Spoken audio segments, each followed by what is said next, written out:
Ајде сега да се продолжиме и со разговор во студиото. Сузе, добро утро. Утро. Како сме? Одлично, дождот е толку синхронизиран ова утро, што некако така ми ги избистри мислите. О, драго ми е поради тоа. И на мене дождот многу некогаш убаво ми влијае, морам да признам, ме опушта. Се надевам, докторе, и кај вас исто. Нашиот млад доктор Милан ни доаѓа од дежурство ова утро, но има многу што да ни раскаже. Па млад може да издржи, нели? Добро утро и добре не дојдовте. Јас може да го представам доктор Милан Климкаров, доктор по општа медицина во Аџибадем Систина, ургентни состојби кои бараат лекарски третмани. Тоа ќе биде темата. Повелете. Добро утро и фала ви на поканата. Секако добре дојдени. Благодарам многу и од мене официјално добре дојде Климкаров. Милан, верувам дека имате што да ни кажете, имате сигурно активна работна вечер и од која директно ни дојдовте во студиото. Како беше ноќеска по Систина? Да, работно. Имавме неколку случаеви, односно повеќе случаеви кои што бараа наша непосредна реакција и тимска работа, али за среќа се беше успешно и се заврши добро за секој пациент. Да. Можам да замислам, докторе, колку за вас голем предизвик и каков успех, каква радост еве кога велите се завршува добро, а доаѓаат со навистина неразјаснета и непредвидлива слика, така нели? Апсолутно. Тоа е сатисфакцијата на нашата професија, кога непосредно со нашата брза реакција, подготвеност и непосредна акција на медицинскиот тим постигнуваме еден успешен тек во лечењето на пациентот кој дошол со било каква нарушена состојба на здравјето. Да, живееме во секојдневие во кое непрестану и гледачите тука со нас поделуваат искуства за јавното здравство кое е колабирано, каде многу работи не функционираат и сите очекуваме кога ќе почнат нештата да се поправаат. Од друга страна пак Аџибадем Систина има толку организиран ургентен центар, не само ургентен центар, туку општо и поставена е така целата болница. Но ајде ние да се конкретизираме на она како е организиран вашиот ургентен центар и колку луѓе има таму. Така, значи ургентниот центар во Аџибадем Систина представува еден современ и модерно опремен ургентен центар по последните светски стандарди. Во него сме медицински тимови кои што сме составени од лекари, медицински сестри, болничари кои што заедно со целиот наш секој свој личен допринос учествуваме активно во прифаќањето, лечењето и спроведувањето на пациентите. Значи ургентниот центар кај нас е во составен дел на болницата кој што е флуидно поврзан со повеќе оддели кои што овозможува секој пациент кој што ќе биде презентиран во ургентен центар да може лесно да се трансферира пренесе до било кој оддел каде што треба да се направи дополнителна дијагностика, дали се тоа радиодијагностички исследувања, дали тоа се специјалистички консултации, лабораториски исследувања и дневна болница каде што пациентот е обсервиран во текот на сите тие исследувања. Така. Кои се најчестите причини поради кои пациентите се обраќаат кај вас во ургентниот центар? Значи, како случаеви кои што најчесто ги гледаме кај нас, ќе почнеме од кардиоваскуларните ургентни состојби. Кои што се најголема причина и за... Апсолутно, како население кое што е највеќе засегнато кардиоваскуларно, влошувањето на тие хронични состојби е дефинитивно најголема бројка која што ја гледаме во ургентен центар. Па тука станува збор за акутни срцеви удари, пристапи на аритми, градни болки, хипертензивни кризи. Значи тоа се состојби каде што времето е многу битен фактор и секое порано препознавање на овие состојби и доаѓање во ургентен центар директно влијае врз исходот на целата состојба. Така. Кои се симптомите кои што не смееме да ги игнорираме и без разлика дали е тоа некое глуво доба во ноќта или е во текот на денот кога ни е телото активно и кога сме ние активни, симптоми кои во ниеден случај не смееме да ги одложиме за утре или за кога ќе земам упат. Кога ќе имам време. Кога ќе имам време, да, таа е најчестиот изговор. Значи за овие состојби што ги набројавме кардиоваскуларни и овие причини кои што можеме и состојби да ги препознаат пациентите кај себе, дефинитивно секоја минута е битна. Значи, треба сериозно да го разберат секој момент на пристап на градна болка, секој пристап на неправилна срцева работа, доколку притисокот на вистина има варијации кои што не реагираат на веќе зададената редовна терапија, тоа се моменти каде што неодложно треба да побараат медицинска помош. И тие работи не треба да чекаат и подобро е да се појават кај нас во ургентен центар или во било кој друг ургентен центар, да се направи евалуација, дај Боже да нема ништо, но сепак наше е да направиме иницијална проценка и да ја утврдиме фактичката состојба. Да. Како изгледа еден пациент во инфарктна состојба? Што чувствува тој? Какви се неговите симптоми и причини поради кои тој се уплашил и дојшол или некој го донел? Така. Значи, дефинитивно тоа е едно од најсериозните медицински диагнози, кои што имаат сериозен пристап на градна болка. Луѓето кога доаѓаат објаснуваат дека чувствуваат како да не можат воздух да земат, болката може да мигрира кон лева рака, кон лева велица, стануваат оросени, капацитетот на дишење е намален и болката е како раскинливо ткиво го опишуваат. Како нешто да се кине во своите гради. Да. И за овие состојби многу е важно времето, брзината со која секоја минута и стимуваат. секоја секунда. Така.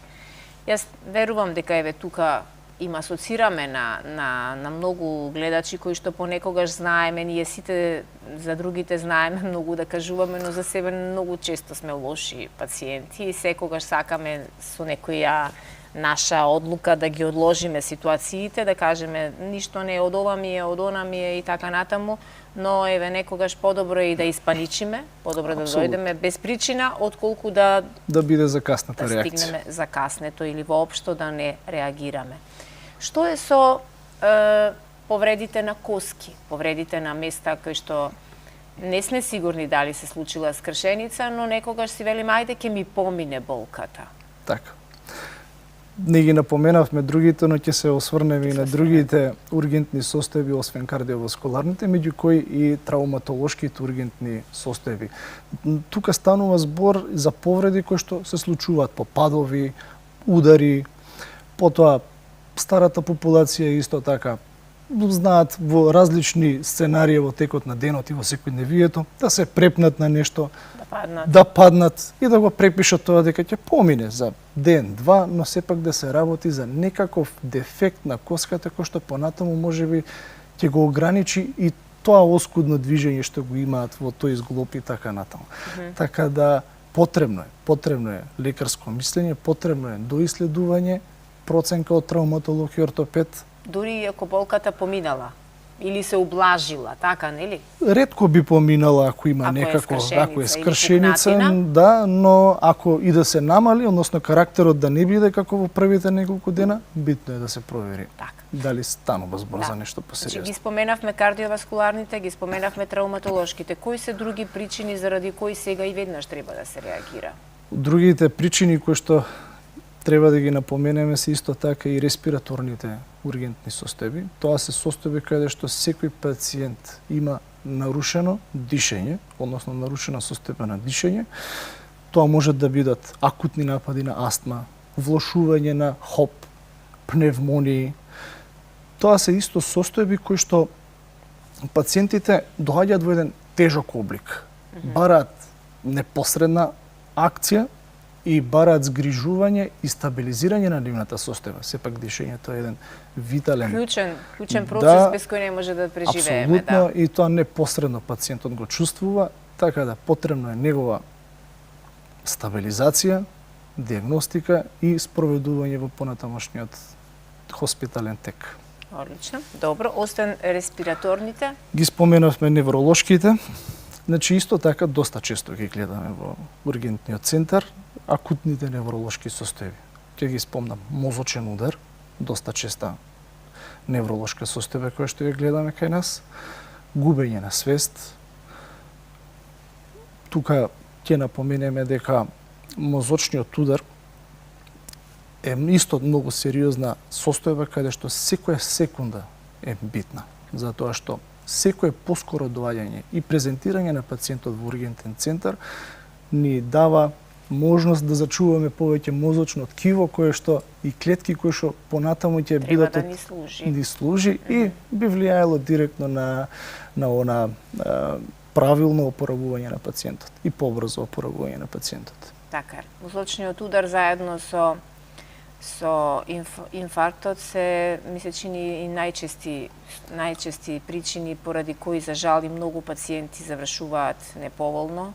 Поточно не може тука да им се помогне.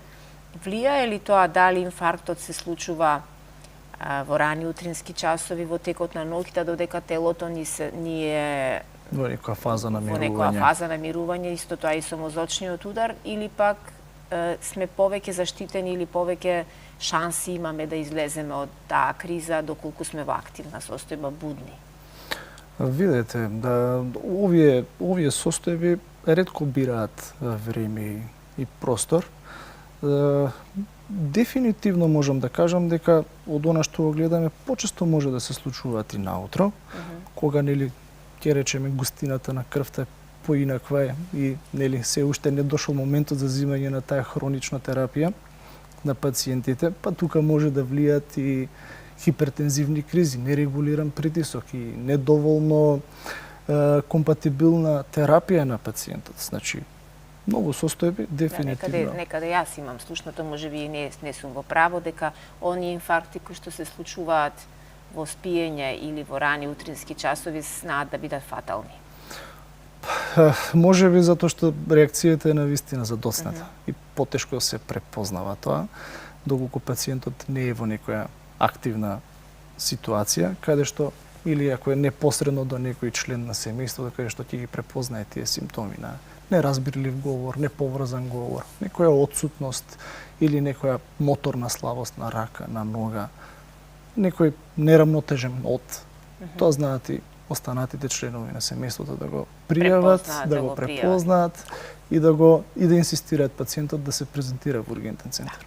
Дали овие здравствени нарушувања, би ги нарекла дијагнози како и да е, доаѓаат од нигде никаде или има тоа некоја своја историја која претходно укажувала дека може да се ни се случи мозочен удар или може да ни се случи инфаркт? Дали има некои минати фази кои што на пациентот треба и тоа како да му бидат аларм дека не си бил одамна на лекар? Така.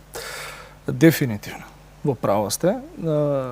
Многу работи се како фактори и коморбидитети спомнати за кои што престојуваат пред да настапи некаков, нели, дали мозочен удар, дали срцев удар.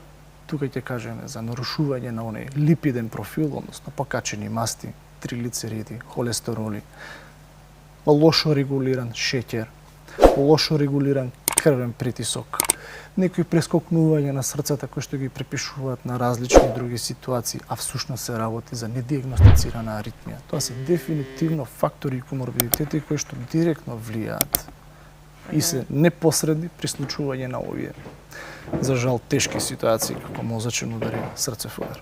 Така. Аџибадем Систина веќе 25 години овде присутна на нашиве простори и верувам дека е огромно олеснување на сите наши граѓани кои веруваат во сите услуги кои што вие ги нудите. Колку успеавте во сите овие години да наметнете едни поинакви животни навики, еден поинаков животен стил за пациентите да можат навистина и да ги заобиколат овие лоши состојби здравствени? Значи, во Аџибадем Систина пристапот е комплетен. Значи, имаме од едукација на нашите пациенти, од типи на исхрана, воведување на физичка активност, физикална терапија, препораки за редовни контроли, препорака и за следење на своите витални параметри, односно редовно мерење на крвен притисок, редовно мерење на сатурација и посета, односно консултација со тие нивни дневници каде што ги собираат тие вредности и некако ги учиме пациентите да бидат попримерни и повеќе одговорни кон своето здравје, така да тоа е еден целосен пристап каде што кај нас опфаќа повеќе специјалистички гранки и се уште се функционира така и се надеваме дека ќе постигнеме многу подобар ефект. И уште на самиот крај да ве прашам, вие сте многу млад, но доста успешен. Во вашата досегашна пракса медицинска, кои мажите или жените сме поотпорни на овие диагнози кои што ги споменавме, на срцевите заболувања, кардиоваскуларните и невролошките заболувања? Кој е повеќе подложен? Повеќе подложен, па овде ќе го наречам века во наводници посилниот пол е некако подложен на сите овие состојби, а жените се некако и попримерни, повеќе одговорни кон своето здравје и поредко ги гледаме. Први реагираат. Тие се најчесто придружба, така нели? Ги приметуваат сите промени и реагираат на секоја нивна промена од она што се навикнати и така да поредко ги гледаме жените во ургентен центар. Да. Јас посакувам и мажите навистина да ја подигнат свеста и да почнат повеќе да се грижат за сопственото здравје, не само жените да ги потсетуваат. Влегуваме во период на вируси, влегуваме во период кога граѓаните и задолжително се вакцинираат со вакцина за грип. Што очекувате оваа сезона во тој аспект? Дали овие вируси кои што веќе ги имаме досега мутираат или остануваат тука? Па вирусот има тенденција да мутира од еден на друг преносител. Влегуваме во сезона на сезонски грип. Вакцинацијата е во тек, која што навистина треба да го олесни она што се очекува како пик на сезонскиот грип во следниве месеци, така да како и секоја година за жал очекуваме и доста пациенти со сезонски грип. Да. Јас посакувам лесна разрешница за сите ваши сложени состојби со кои што ќе се соочувате во пракса. Ви благодарам многу што ни бевте ова утро гостин.